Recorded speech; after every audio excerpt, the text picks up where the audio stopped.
Hi, I'm Matt Christensen, the executive editor at the Dispatch Argus and Insight Magazine, the business journal of the Quad Cities. And I'm here on behalf of the papers and the United Way of the Quad Cities to host the 2021 Rock Island Mayoral Forum. Tonight's candidates are the incumbent, Mike Tomes, and the challenger, Thurgood Brooks. Our forum will last about an hour. Mr. Tomes has won the coin toss and will go first to give his opening statement. All right. I'm going to start by doing a quick short bio of myself. I worked for a company called Tomes Press Company, a family wholesale distribution, for almost 30 years. You know, and what is humbling and nice about that is I started at the ground floor, working the night shift in the warehouse, having to pick orders, load trucks, and work alongside a lot of great people. And during that, I was able to learn what it takes to do hard physical labor. As my years went by, I was able to move on to different positions and take on more responsibility. In that, I had to learn a lot about leadership. And I learned what style of leadership worked best for me and worked best for motivating people. And so for 29 years, and then the last 5 years, actually maybe 7 years, I was vice president of operations and had 250 people that I was responsible for, with drivers and truck drivers and warehouse people. And so once again, a lot of people, a lot of responsibility, and needed to work on leadership. Did a lot of volunteer work after that. When I ran, I said I was going to grow the economy, work together with others, and listen to people. And I've done that. I expanded existing businesses, which is about 80% of growth in a typical community. Added new businesses, McLaughlin, GTI, Agri Solutions, and many others, small and big. Worked together, did a lot of public-private partnerships with Dari and the Chamber and the Rock Island Arsenal. Listened to people. We held quarterly town hall meetings. Had open door policy in City Hall. And answered every phone call and text and email that I received. So once again, I wanted to listen to people. I did it. And we then followed their lead. Thank you. Mr. Brooks. Thank you.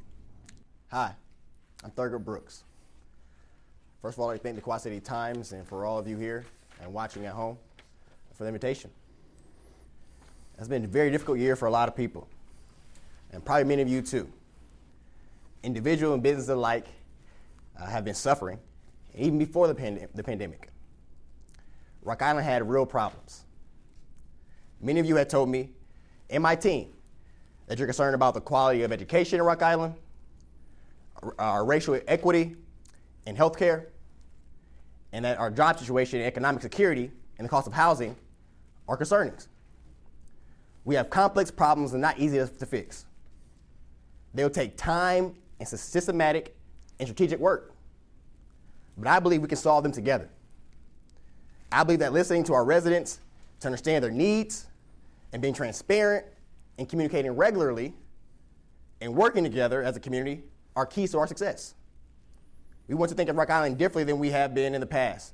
You must envision a city where we envision our goals, and we do this together, and we can do that together and create meaningful change.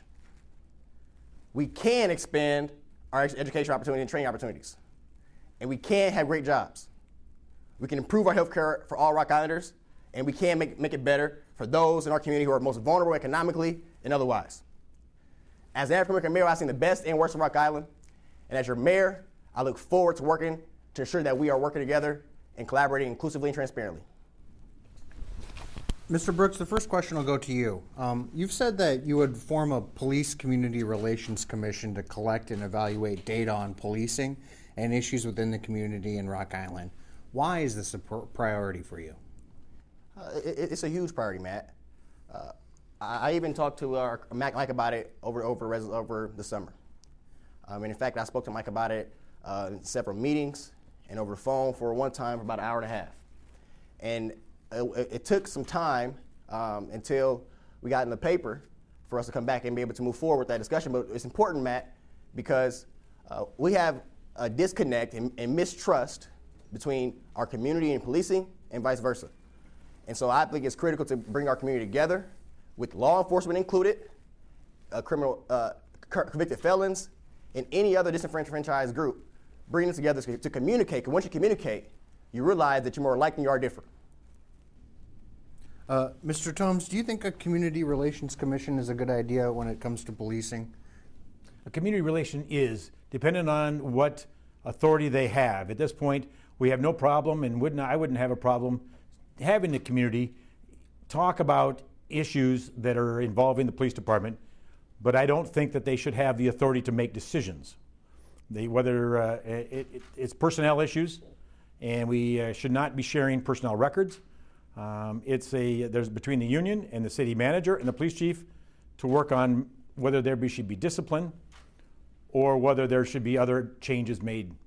We were offering, I did talk to Thurgood, and we offered to make some ordinance changes and have offered him several different options with ordinances that we feel would work.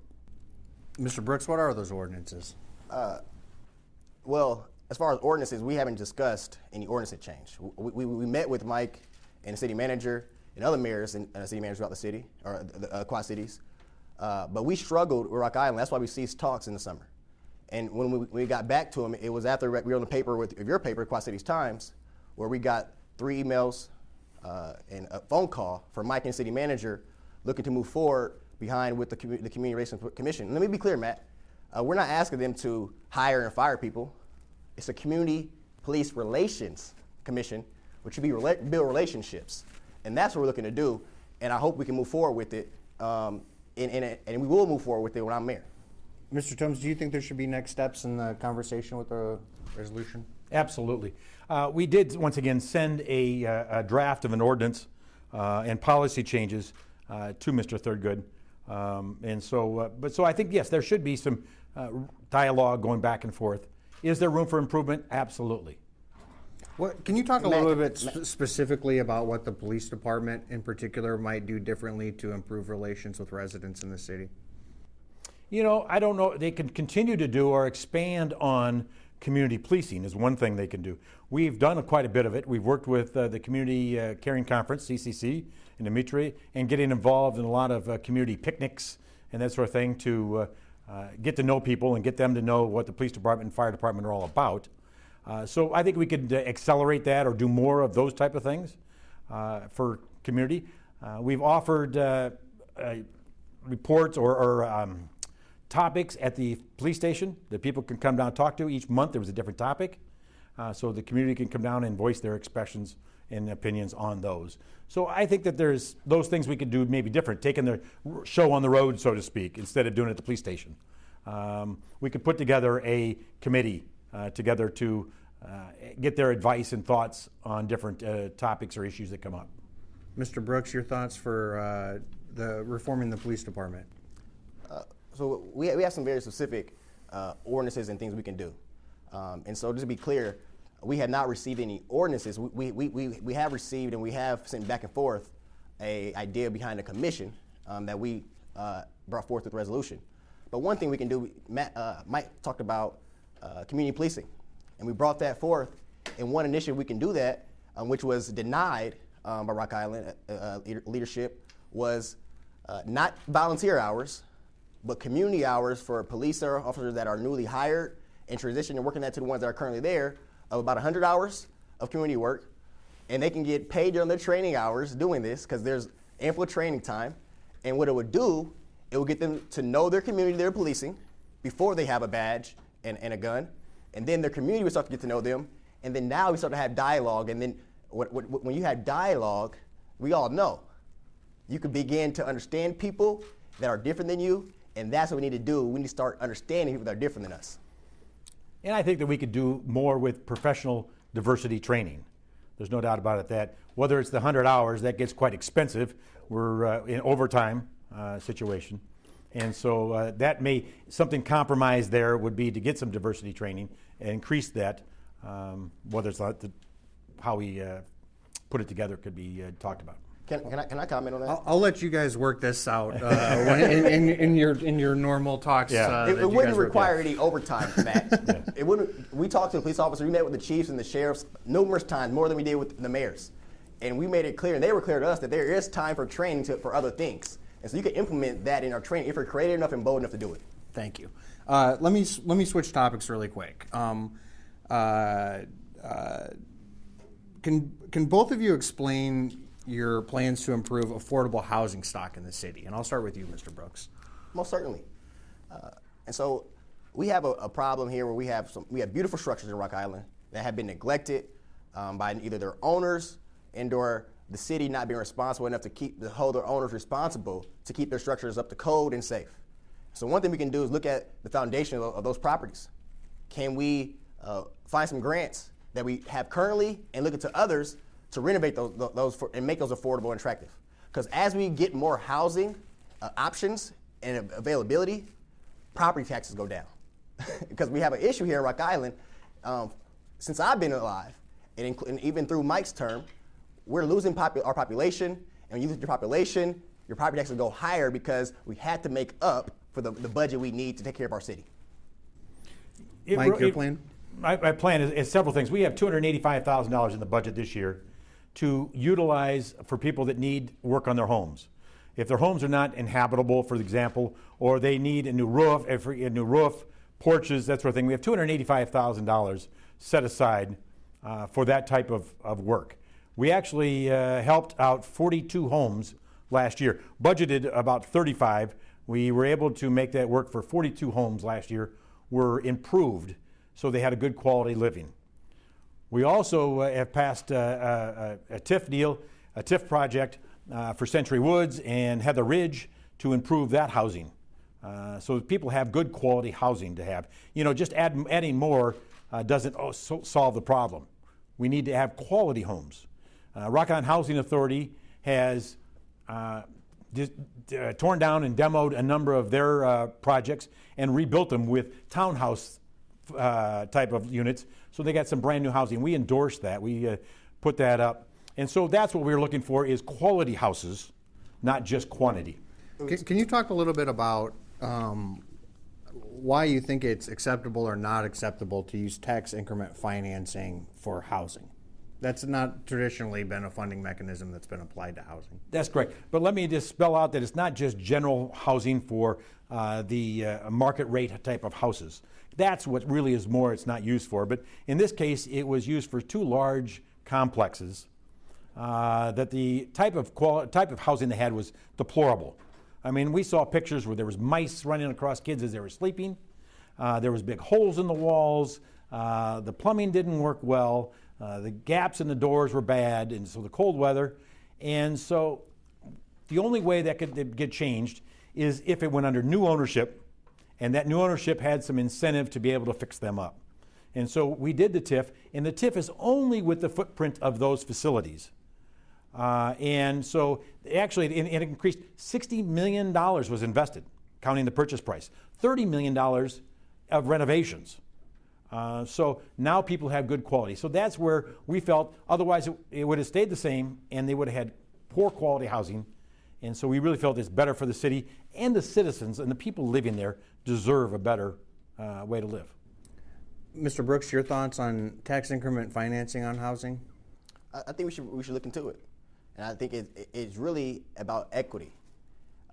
And so Mike talked about a little bit there how we use the TIFs. And by doing that, we didn't have to go to new ownership, and it allowed us to, if he had to go into new ownership, we could incentivize those owners. And I believe that's something we could do. We have a population that's coming, that is in our community, that if we looked at how the owners and who are renting to them, are they good renters? Are they being responsible renters entirely? And if they are, we need to incentivize in ways that we can include more of our population that's coming home and that's here currently. Can I real quick on the TIF deal? I want to make sure that people understand that it's the increment above what the value of the building is now. Some people think that all the tax dollars go into it and go back to the owners, and that's not the case. The existing base still goes to the school system and the county and the city. It's only the increment above what that value happens. So that company is now paying more in property taxes and getting, in theory, getting rebated back what they are paying, only in that increased increment. So I just want to verify that it's not, the systems are not losing money, they're just not gaining the new money. Sure. Mr. Brooks, tell us your thoughts on the proposal by the private firm Illinois American Water to take over the city and wastewater services for the city of Rock Island. I believe Rock Island's leadership and our government responsibility is to serve. When I win the mayoralship, I'll be a public servant. And so water is a service. And it's our responsibility as servants to our residents to ensure that we are providing the proper services to all residents and not privatizing it, because we understand by privatizing things especially such as water, that's a need. And if we privatize something such as that, we run the risk of our residents having to pay more, and which we may have to raise our own here at home, but it goes with it. But we're not a for-profit company. We're a government, and government's not business. American Water is a for-profit company, which is okay, but I don't think it's in our best interest to privatize our water and give to a company whose only interest is making more dollars. Mr. Tomes, your position on that proposal? My thoughts is that I agree that the main purpose of a city is for police, fire, water, sewer, and streets. And so I believe that the city should be in those businesses. Now, I also believe that we owe the citizens a thorough investigation of what options are out there, whether it makes sense or not. I don't believe at this point it makes sense for us to sell it. I do not. But at the same token, I do believe that we should at least investigate it to see what we have and what the value of it is. We have a lot of debt, whether that used to pay down debt, to save the city some money and expenses, and lower property taxes because of it, that may be worth looking at, maybe, and I want to emphasize that. But overall, conceptually, I believe the city should be in that business and should be running it. At what point does the maybe become not a maybe, Mr. Tomes? What criteria has to be met, in your opinion, for it to be a private enterprise? You know, I can't say that I've really got that bottom line figured out. Short of, we need to see a white paper of what it's worth, what expenses of the city goes away, what expenses don't go away, because not everything goes away. What do you do with that money if you were to sell it? What do you invest it? Do you take the interest off of it, the investment income? How do you spend it? On what? There's a lot of those type of things that need to be answered, that whether they make sense or not. Then I do think that there should be town hall meetings on it to talk to people about it and see what the citizens are thinking. There's some out there that are pushing for it. We see the loud ones saying don't do it, but there are some out there that have called and said please do it. And so we need to satisfy everybody with an educated answer with that. So it's hard to say what that answer is exactly until we see the numbers. Sure. Can I respond to that? Yeah, please. It sounds to me as if that we're looking at options that are short-term fixes. I'll tell you what our water's worth. It's priceless. Everybody needs water. Red, blue, man, woman, it doesn't matter. And if we're going to look to sell our water for any amount of dollars, knowing that we won't be able to control it and service it and make sure it's affordable for all of our residents, because currently with our water budget in the city, we're breaking about even. We're not taking losses from our water. And so we should not, it's irresponsible for leadership to consider options that will put our residents at risk of not having a natural resource such as water. And let me add real quick there, we are at a negative on it. We are not breaking even at it. We were until we built a new water filtration plant for $20 million. That's an investment. And so in Rock Island. it is investment. Absolutely, it's an investment. But we do have to pay those bonds back. Our current rate that we're charging will not pay those bonds. It was paying it before, we were breaking even. Now we're going to lose it. So as soon as we start making bond payments, we're losing. So the city is going to have to increase its rates as we sit today to make those bond payments, which is fine. It still could be cheaper than what a private entity would be charging. I'm not arguing that point. But we are not breaking even. We are actually right now losing money in the water fund. And we hope to be making that change here shortly to get it so it's breaking even. And that's why I do, at this point, support the city to maintain running those facilities. Great. The water problem gets to the heart of Rock Island's financial situation. And this year, the city had initially planned a 6% tax increase, then decided against it. And instead, it left several positions unfilled, along with some other changes. Mr. Tomes, do you anticipate there will be a tax increase next year? You know, I'm hoping not. Real quick, let me just talk about, we did, when we say we anticipated a 6.5% increase, we had to take a look at the budget we had at that moment, because legally you have to report and have public meetings to pass those, to have those rates, anything over 4.99%. So we did that just to protect ourselves, to make sure we had that opportunity if we needed to do that. So it's not like we reversed ourselves. That was just the first draft of the budget, just to do that. And I think that there's a chance that taxes could go up, property taxes could go up. We have a huge obligation for the fire and police pensions that goes up $500,000 to $600,000 a year each year. And at this point, our revenues are not increasing at that rate, especially this last year with the COVID. And so the COVID doesn't just go away. It's kind of like the COVID goes away, now the budget problems are solved, everything's open. No. There's a lot of debt and a lot of things that we've lost this last year that it's going to take several years to recuperate. And so we're going to have to figure that out. We're going to have to take a look at expenses and see if we can hold it down. There's no doubt that's a top priority of mine, is to hold property taxes with no increase. That's a priority of mine. We'll come back to this a little bit more, but I want to give Mr. Brooks a chance to answer this one specifically. Do you think that it was unwise to keep those positions unfilled if it meant keeping the tax rate low? That's a tough decision for our council to make. But what I do believe we need to do in Rock Island, Matt, we have to start investing in Rock Island and Rock Islanders. We talk about growth. We talk about property taxes. It has a direct impact on our economic development. And for at least a couple years now, that position has been unfilled. And now we have more positions unfilled. So that means services and jobs, because the mayor is a part-time job. So the mayor's job is not to necessarily to run a lot of employees. Their job is to work with the city council and the city manager who helps and oversees those departments. And so if we're not investing in our departments properly, then we'll continue to see Rock Island decline as it has been. So what would be your priorities for filling positions? What needs to be filled that's not filled right now? Well, first and foremost, we have to take a deep dive into our departments and seeing what their needs are and where we can improve, enhance, and otherwise. And that's why in my 100-day plan, which we're releasing on Saturday, it gets down to that. I don't believe we are taking and being transparent and inclusive enough behind what our departments and with our residents, and including our residents into decision-making process or suggestions, because that's how we're going to move forward, including and actually investing entirely and fully in Rock Island and Rock Islanders, because that's what Rock Islanders want. Rock Islanders do not mind if we invest in ourselves, because they know there's going to be a true return of our investments if done properly. Mr. Tomes, can you speak to the open positions a little bit? I certainly can. The Community Economic Development Director position is not filled, and we are interviewing for that project as we speak, that position. But let me explain. The title is a little misleading. That individual is not the economic development person.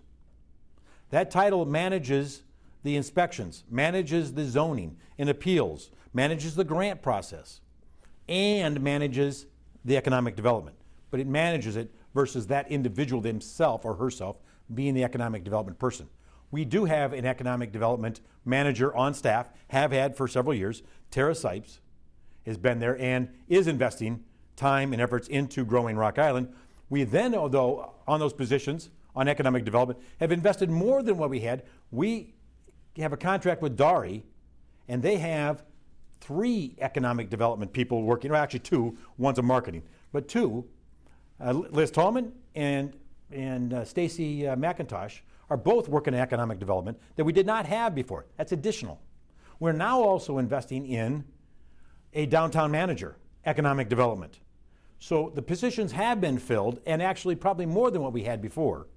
on the economic development, and so we're investing in the people in the city, hundreds of thousands of dollars, not only in payroll, but actually in incentives. Can you talk a little bit about the role of Can I that? respond to that, Matt? I'm sorry. Go ahead. And I say that only because our economic developer position is unfilled. And Mike talked about how it's for zoning, and they help out with ordinances. And at the end, he said they do manage economic development. And that position is unfilled. Although we have an interim, someone filling that position, so to speak, that person has other jobs, responsibilities to do. And so if they're not able to do their job and have to do another job, we're running in circles. And if you ask our business partners, current and prospects, they'll tell you a lot of their problems lie with the lack of our investments within things such as inspections, ordinances, and economic development, which we don't have currently filled. They have nothing to do with ordinances, but inspections are getting done we're right on time. Matter of fact, we've been sharing employees with Moline. Inspectors have been using, Moline been short, and we've been loaning our employees to Moline for inspections. And so that's a cooperative deal that we have that works quite well. And once again, if we weren't doing economic development, how did we get GTI to expand $18 million expansion? How did we get Agri-Solutions to consolidate and move some operations from Canada? How did we get McLaughlin Body to expand and add jobs? We had Hill and Valley. Hundreds of jobs have been expanded in the last several years because the businesses have expanded, because we've invested in them and attracted them here. So we've been accomplishing many of the things. I wanted to talk about that downtown manager in particular a little bit. Mr. Tomes, what do you see? What are your expectations for that position? Expectations are the very first thing that I think the person should do in priority is to build a relationship with not only the business owners, but the building owners. And so in a lot of cases, that's two different individuals. Because once again, if the building owners are not investing in renovating their buildings or marketing their buildings at a fair rate and everything else, that makes it difficult for us to help fill them. Then business owners, and working with them and building a relationship, is understanding their needs. Now, we've got a pretty good understanding of most of their needs. Some we fill, some we do not fulfill those needs. But this person will be working on building those relationships. Right along with that, we've got $1.5 million in same priority, $1.5 million of infrastructure money to spend, or money to spend on infrastructure, and this person would be helping involve it with the downtown task force to prioritize where that money should be spent. Mr. Brooks, your thoughts on the downtown manager? Do you support that position, and if so, what are your expectations? It sounds like this position, as Mike described it, is a lot of what we have not been doing as a city already. I've spoken to the business owners in the district, several of them, a lot of them, several times, and there's no consistent and regular communication from the city and their businesses. In fact, one meeting in particular, one of their most latest ones, was more of like they went to the principal's office, as I was described to me. And so what we need to do is get back to communicating with people who do business. And not only people who do business, but the people who live down there. Because people do live down in the district. And as for the buildings that are either outpriced or not the code, the city has ordinances in place and/or could create other ordinances in place to ensure that those owners of those buildings are not using those buildings as a way to recoup more money during tax season, costing Rock Islanders in the long run. Once again, whether we did it last year or not, COVID made it very difficult to do much of those type of things one-to-one in person. We did a lot of it online and virtual. But once again, we understand there was a weakness there in having a good relationship with everybody downtown. But we corrected the problem. Not correcting, corrected. Individual will be hired within 1 week to correct that problem. So it's not like we ignored it and it still isn't happening.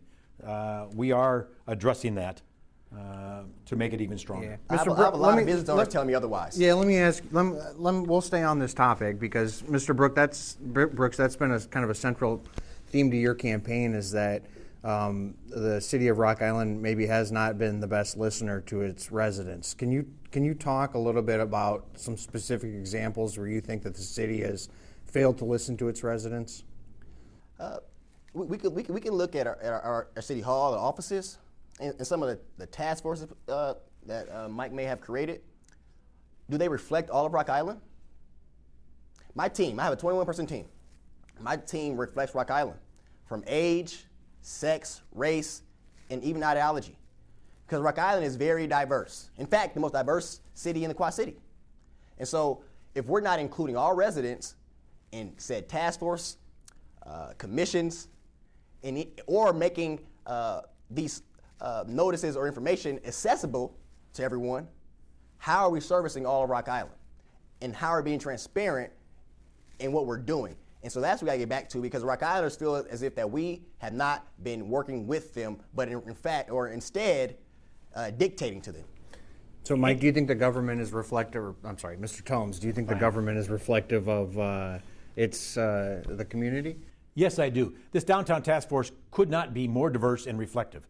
There is females on there is black people on there is residents on there's building owners on there's business owners, it is realtors on there. And once again, it's not, sometimes the diversity is not just in race or economic or where you live, it's sometimes the trait. You want somebody like a realtor that has some insight. So yes, it reflects perfect of the demographics of the city of Rock Island if you look at that downtown task force, and we're continuing to add some people to it, more stakeholders downtown. So it's reflective of the downtown area. And I also take note that, I personally have met with a lot of the business owners down there. We talk, and the hot issue right now is the bars and restaurants, and mostly the bars. I personally have had at least 5 meetings with the bar owners, and I can tell you exactly, can't tell you the dates, but I can tell you it was happening in the daiquiri factory. And Kyle Peters initiated it and lined it all up and got everybody there, and I've had a number of meetings with them discussing not only the closing times, but security issues and what their thoughts are on how to address that, what hours to keep, liquor to go. We talked about that as far as during the pandemic and everything else. So I personally have had meetings with them. Let me ask you, on the bar closing topic, what does closing at 2 a.m. accomplish that 3 a.m. does not? It's several things. One is it's symbolic and letting the public know that we don't take the security and the safety of people lightly. We did graph. The city, the police chief does have numbers of instances from midnight all the way to 3 a.m. And it escalates as the night goes on. Now, does that happen every weekend and every month and everything else? No. It is a year-long type of graph. And between 2 and 3, there is more instances than there is between 1 and 2, than there is between midnight and 1. Now they're not all serious instances. Sometimes it's just a fight. Let's say just a fight. It's amazing how we just now accept that as not a bad deal, but it's just a fight or something of that sort. But they do escalate. We have those numbers. The council's been informed with those numbers. They were given at a study session several times. The police chief has reported on those. And so we wanted to show that 2 o'clock, that between 2 and 3, that we're taking some measures to at least try to eliminate that number of them, is the number one. Number 2, we were having, call it flash mobs come down there between about 1:30. Can't say it's all Iowa people, but there literally would be hundreds. It almost be like a wave. You watch the videos, a wave of people coming down. And with COVID, back then when we changed it, was COVID. It was a safety issue for COVID, but it was also, once again, to try to eliminate that mass crowd coming all at one time that were not helping the economy. Yeah. Mr. Brooks, a little extra time for you on this one. Awesome. That sounds all reactionary, if I can say. A lot of those meetings that Mike referred to happened after the incident, which, what might I add, occurred before 2 o'clock. So that 3 o'clock curfew would not have stopped that incident. And in fact, I would say nothing would have stopped that incident with the shooting in August. We're human beings. We all have flaws, excuse me. And if someone's gonna do something such as that, it doesn't matter where they are, they're gonna do it. And so what we need to do is not be reactionary. We should be actively engaged with our businesses on a regular basis and understanding what they need. We talk to our bar owners, our business owners down there. They talk about how poor the lighting has been for so long. They talk about how the security that we have with the city, how we can work better to collaborate with them to ensure safe measures when people are coming and going from the bars. And so we're not doing things such as those, but what we are doing, instead, When something happens, we react to it and we classify it as something other than it is. I'm not saying that we should allow things to happen, but we can't be naive enough to think that simply by closing something down at 1 hour early will stop all crime from happening or things will happen. Yeah. We have to understand that when people go out, they're going to go out and do other things. But we have to, from leadership perspective, ensure that we're doing everything beforehand to ensure safety throughout the night. So how does how does Rock Island shake the perception that it's a dangerous city? We tell our own story. If you, even in your paper, in your news coverage, as far as danger in the Quad Cities, it's a fact we're not in the paper every day compared to other cities. And in fact, Matt, 2019, I believe it was, we were a top 100 safe city in Illinois, even surpassing our neighbor in Moline. And so we have to tell our own story. We don't do that enough. We do not brag on Rock Island, around what we're doing on Rock Island, and that's what we're going to do with me at Mayor. We're going to tell our story. We're going to tell that we have the most national Mayor Honor Scholars at Rock Island High School. We're going to engage with our partnership in the school district, and we're going to ensure that everybody knows we're diverse, we're strong, we're vibrant, and you should come to Rock Island because we're great over here. Mike, is the perception wrong about Rock Island? Perception is wrong. Absolutely. I can answer that very directly. Yes, it is wrong. Real quick, the 2 to 3 o'clock was not because of the shooting. Everybody keeps on talking about this shooting. That was not the issue. That maybe was the final nail that did it. But there, once again, I told you the numbers of crime increased. In 2018, in 2019, looking at the numbers, even without the shooting, they're increasing in that period of that window time. And so that's the reason, not because of the shooting. And so I want to put that to bed, is that was not the reason. It's also, I was going to make a comment, is that it is part of the bigger plan of, once again, this task force, the capital money we're putting in down there, hopefully a SSA to be able to start it down there, a special service area, that with these things together and attracting the right businesses down there, not that we have the wrong ones, but attracting more daytime traffic, the entrepreneurs, the independents, along with the nightlife and the clubs, we could then go back to a 3 o'clock. Nobody's opposed. The city council is not opposed to going back to a 3 o'clock. That is not off the table. We just want to make sure the environment is correct for that. Whether it's the police, whether it's gating, whatever the task force and the downtown stakeholders are wishing, that's when we feel comfortable. It goes back to 3. What about during the day? What needs to happen during the day downtown Rock Island? Because there's complaints about violence at night, but we hear from folks who don't want to come downtown during the day because of panhandlers or other issues. Are there more family-friendly things that could be happening downtown? I want to say the short answer is yes, and then move on. Yeah. Because it is. It's obvious. There's no doubt there could be more shops, retail shops.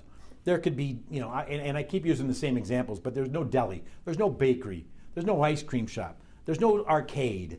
And those are just, some of the things you think about that, yes, we could add that would make, add a lot more day traffic. Yeah. Along with an antique shop and that sort of thing. Lawyer's office, we could attract more lawyers in there. And so, yes, there is more that can be done and should be done for that.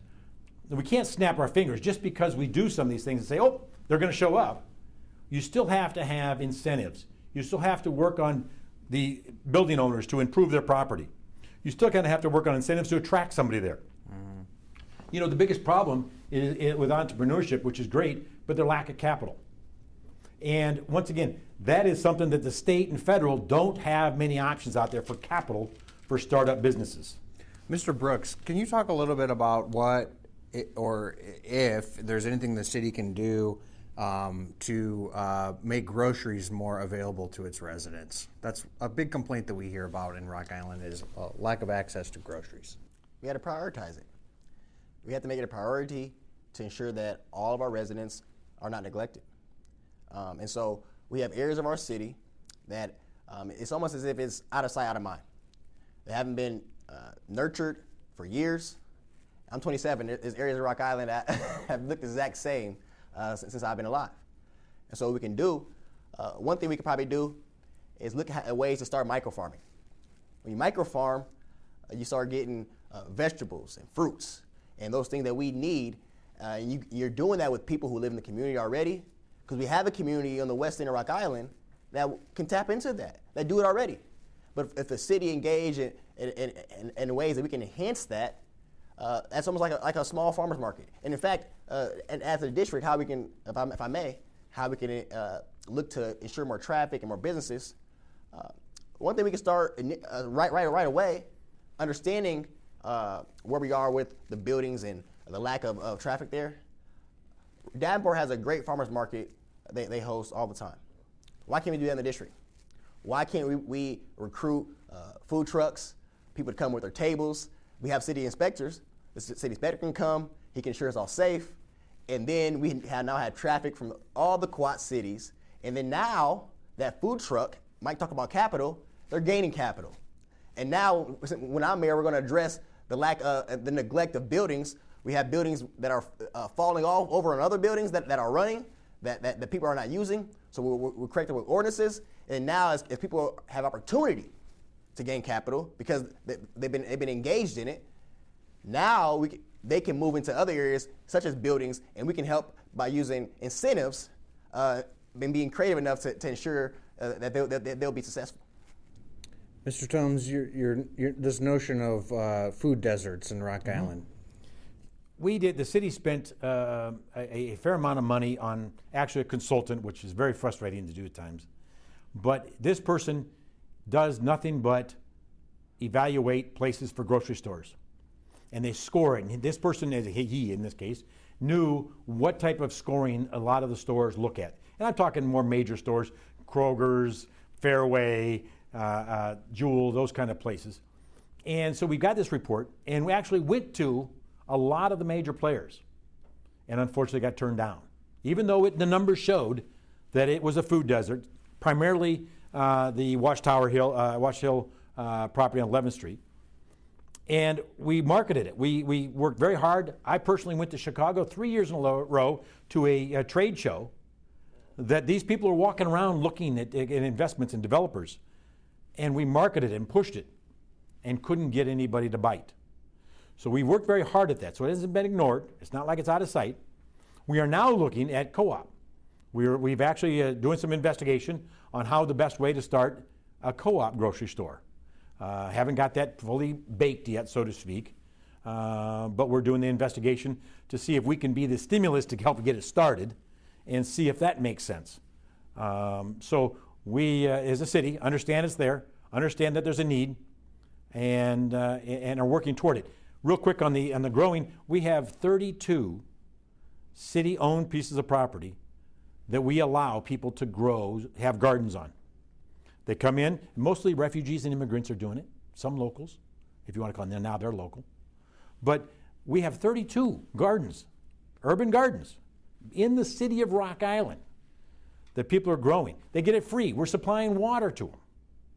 And so, some are selling the product, some are just using it to feed neighbors and everything else. Great deal.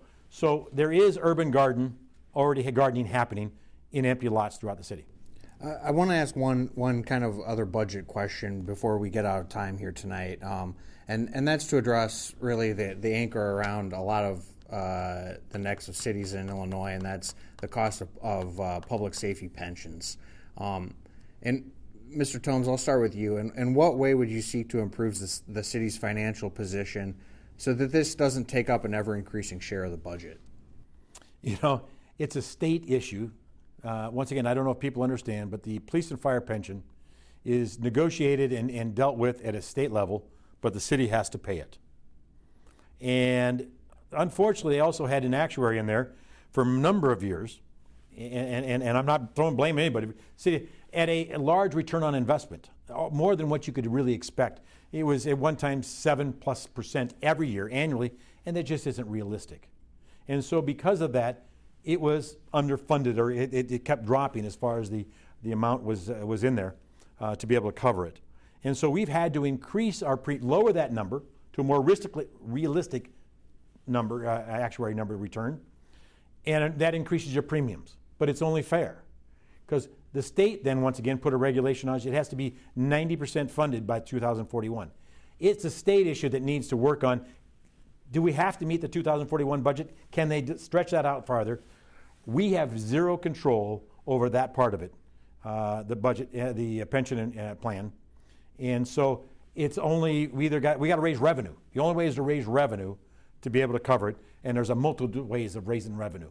One is to getting new businesses, adding more sales tax, more property tax, bringing people's value of their homes and everything up.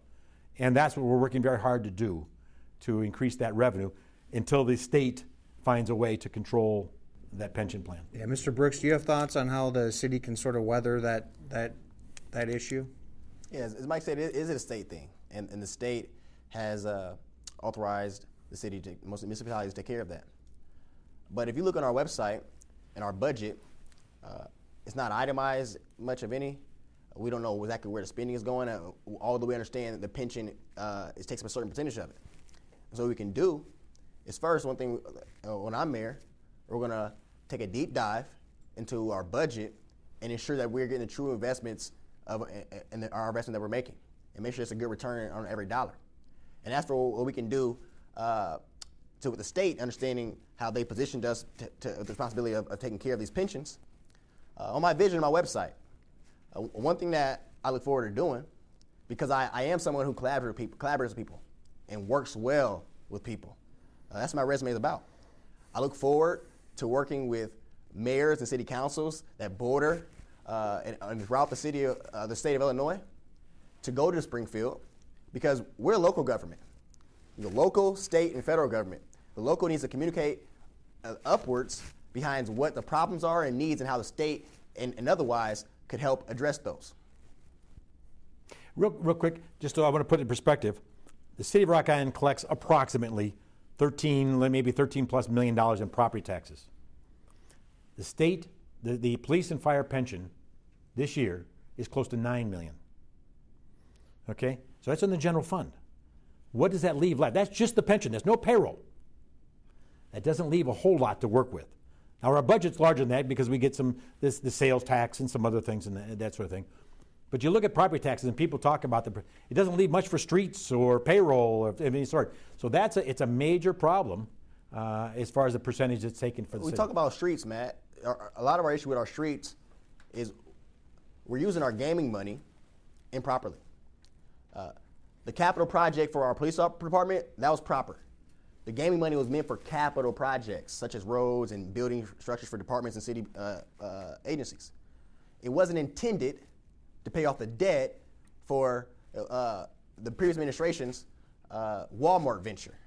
And since we're doing that, that's why our monies for our roads are minimal. And so we have to, and perhaps that is the only way we can do it, but is that the only way? Could we do it differently? I suppose I better let you respond to that. Yes, exactly. Thank you. And he's correct. He's absolutely correct. In many years, the gaming money was used for capital. And it was money that after we got it in the account, we didn't spend it till we had it. So it wasn't futures. And so he's correct. It was for street projects or capital projects.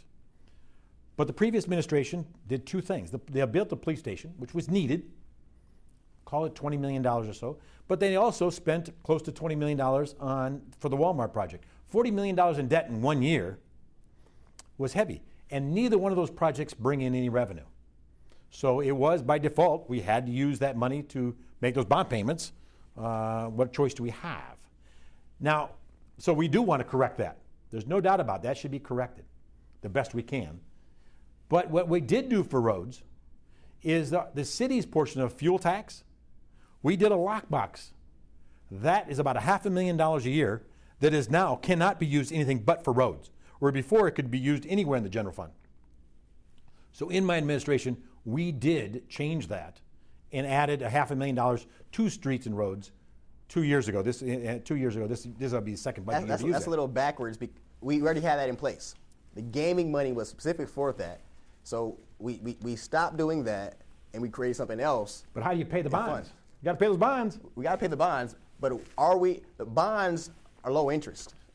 And so we got to make sure we're doing it the right way and going about it and ensuring that what is supposed to be done and used for said reason, we're doing that to the best of our abilities entirely to ensure Rock Islanders do not have to go without proper services that they look forward to and they expect us to secure for them. We did just pave 18th Avenue and 38th Street, two major thoroughfares.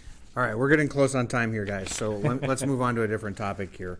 I wanted to ask a little bit about the city's role in a regional lens, because, as everybody knows, we're 5 cities in one community. So over the last couple decades, Quad City leaders have discussed establishing a funding mechanism through which we could tackle big transformational projects on both sides of the river through a funding stream that would come from local folks. Most recently, that's sort of been renewed through talk of creating a Quad Cities Metropolitan Authority that would be able to do projects like riverfront development or even supply preschool for all. But it would mean requiring people to pay taxes for things that might not come to fruition in their own communities. Do you support this Metropolitan Authority concept, and why or why not? Trustee to who first? I'll go to you, Mr. Tomes, first. Okay. And yes, I do support it. We need to work as a region. If we want to continue to grow, we need to work as a region. One city all by itself is going to be very difficult to grow at any kind of rate. A new business starting up over in Davenport can help Rock Island. The people may live there. If we can attract them and find it the reason they should want to live there, we're going to attract them and have that. There could be subsidiary businesses that locate. So what happens in one city can affect the other. And so in turn, we need to work together and help each other. And this is one way to do that. There's a lot of large projects out there that one city could not fund by themselves or get state funding or federal funding enough, or it takes too long. And so this is one way to do that. Now, the board and structure of this sort of thing needs to be very carefully crafted to make sure that it works. And there's no doubt everybody needs to be educated and trained that, yes, my dollars today are going from Rock Island to Davenport or Bettendorf or Moline today to do that project. But whether it's 5 years, 10 years, that next time there's a project, it could be in Rock Island or should be in Rock Island.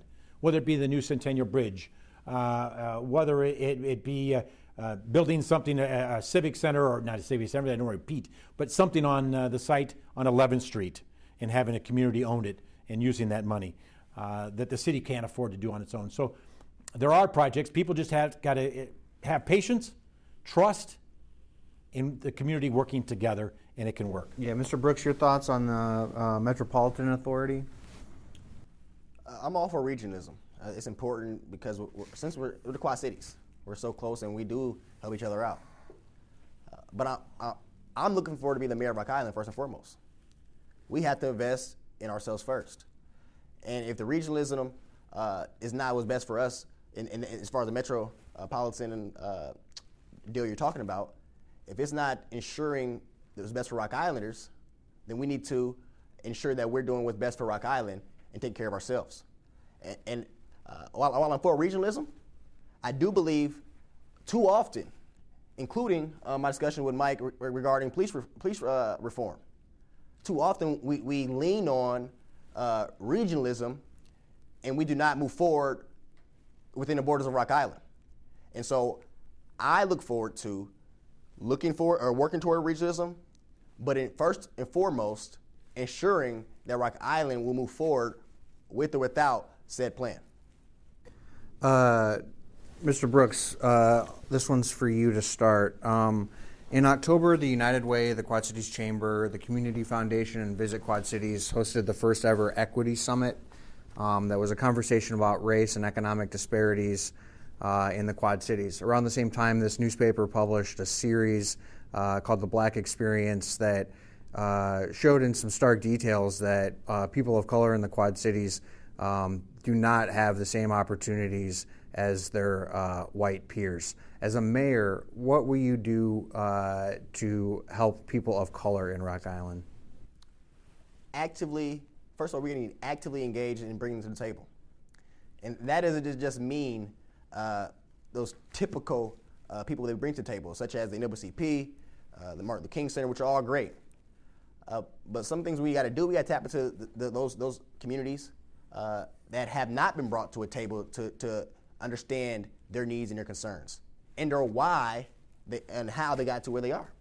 And so one thing we can do as a city level, we can invest in a diversity, equity, inclusion officer or someone or team that their sole focus is ensure that all of our policies now and in the future are working toward equity. That's what we need to do. And we also can look forward to how we can incentivize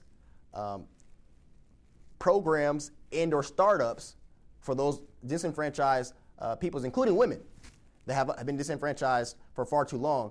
How can we bring them to the table with a seat at it? Mr. Tomes, what more can the city be doing to help people of color? We're working on several things, actually. One is, I have been working on for the last 4 years, is there's 25 boards and commissions that the mayor nominates people for and the city council votes on, and added a lot of diversity to those boards and commissions to make sure that it views and reflects the city. That's number one. Number two, I talked about CCC, Community Caring Conference, and Amitra, and once again, continuing to work with her programs and the city making sure that we get involved with that. We also put financial dollars into that. At this point, $50,000 a year we're putting toward that program to make sure that it survives and grows and gets people involved. Thirdly, the pandemic caused a pause to this, but the John Deere Foundation gave us a grant to hire a consultant to go door to door and survey not just the West End, but the areas that have some poverty and disparity in, and to interview and talk to those individuals of what the needs are in the community. That is, I'll say, going on as we speak. It started, the pandemic, because it requires door to door. The pandemic stopped that, so it's going to be starting up here very shortly when it's safe to do so. It'll take about 6 or 8 months for that process to happen. We then have an opportunity to we'll get a summary of that and go to the John Deere Foundation for a larger grant to put those things in enact the issues, whether it's building a community center, whether it's hiring consultants, hiring different training, trades in trades and that sort of thing. Depending on what the survey says. That's what this grant, this larger grant from John Deere Foundation could lead to have a facility that these people have a place to go to help them with filing of paperwork with the unemployment or how to do applications and et cetera. Whatever the needs are, that is in process right now. We've got it under contract and it's helping that area. Okay, thank you. Out of time. I was a part of that group actually, the Martin Luther King Center. Would you like to add anything there? Yeah, I'd love to add to it. I was a part of that. I worked for the King Center, and our director spearheaded bringing that initiative to the King Center to service that community. Mm-hmm. But what we can do from the mayor's seat, we're talking about policies. Policies change behavior. And if we're not going to work from the mayor's chair or city council's chair behind policy, surveys will only go so far. Research will only go so far. And so there's things we can do right now. I understand that the pandemic stopped what I was a part of behind that initiative that Mike talked about. But what are we doing now behind policy that we can do? And in fact, as I referred to earlier tonight, when I sat across from Mike and city manager, there was trouble behind actually listening because I was not speaking on my behalf. I was speaking behind the community. I had a community of thousands of people that agreed behind a consensus behind the document we brought before them, and the listening to actually engage behind action was not fully there because that we were talking about policy changes, and that's what we need to do. Sure. So, gentlemen, we've come full circle. We're back to what we started off talking about. Perhaps we should end it there.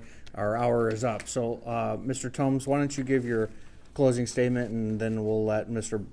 Brooks give us his parting words too. Sure. And a lot of policies have been changed over the last several years to work on inclusion and diversity and everything else. So we've continued to work on that. But, I got to say that I've got a proven record for the last 4 years at City Hall. And most of them have been very successful. We've added jobs, increased revenue, no tax increase last year. Pandemic year, people are struggling. We didn't want to burden them with an increase.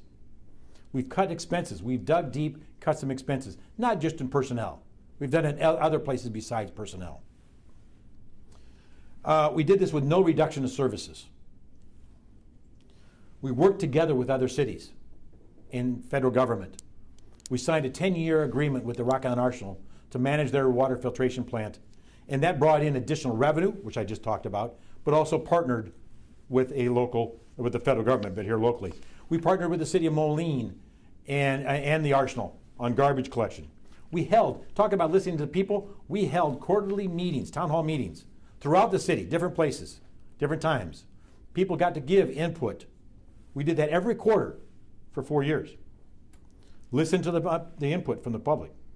Added diversity to the committees and boards. Supported the CCC, like I talked about.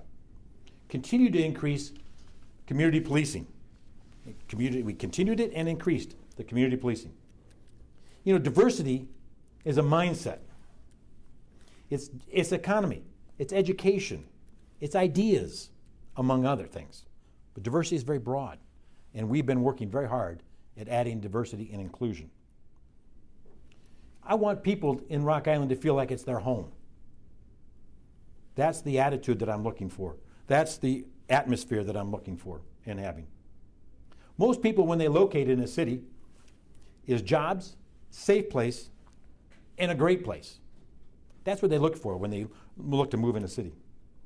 So building a stronger Rock Island for you. So I'm asking you and everyone out there for your vote on April 16th, and you can do early voting on March 12th. Mr. Brooks, your final thoughts. Thank you. So what we're seeing today here, the representation of the future Rock Island and what it will look like. We need a vision in our city that points our future better for all of us. One that is in need of strategic planning and that moves us in that direction. My opponent has described incremental changes, but changes toward what? I look forward to a clean and green economy that creates good jobs here at home and improve our living conditions. I will work toward affordable and attractive housing that will create and stabilize our economy. I look forward to looking behind healthy communities. And I look forward to working with businesses to help sure that they launch and hope to succeed where all residents and businesses are lifted up. We would do that based on the vision that I created for Rock Island. And we have multiple ways to ensuring that. So who am I to do this? Let me tell you a story. When I was a senior at Rocky, I played football, and our track team had gone in a drought from our conference championship. And so while I was on a state-bound, at the time, football team, I knew our track team needed help. And while I didn't have the experience, per se, because I never ran track, our coach put me into the anchor leg in our 4x100 relay. And what I did as a leader, I listened to my coaches and those experiences before me, and I worked hard every day to ensure that I was be successful, not for myself, but for my team. And what do you know? At the state championship, we had a record-setting state championship 4x100 relay.